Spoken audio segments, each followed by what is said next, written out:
Ekarpen onparoak entzun ziren Elizbarrutiko Pastoral Kontseiluaren bileran.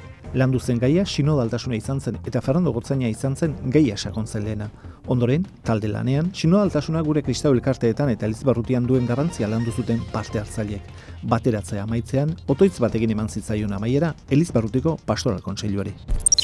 Donostia Gatzaiona katedralak iragan asteburuan sendotza egiteko asmoz bildu ziren 18 urte azpiko gazte piloa aterbetu zituen. Larunbatean 15 eta igandean 75. Gazteak herri ezberdinetatik hurbildu ziren. Oriotik, Irundik, Errenteriatik, Berastegitik, besteak beste. Fernando Gotzainak gidatu zituen elizkizunak. Bi sendotzak aurtengo jubile urtearen baitan kokatzen dira. Urteak dira Elizbarrutia Joan Maria Vianney Fundazioaren bidez bere adineko apaizak zaintzen dituela. Gaur egun 51 pertsona bizi dira etxean. Askok menpekotasuna handia izanik arreta berezia hurbila eta iraunkorra behar dituzte. Hori da adineko apaizen Elizbarrutiko etxearen aldeko kanpainaren jatorria. Gu zaindu gaituztenak zaintzeko unea da. Informazio gehiago elizegipuzkoa.org.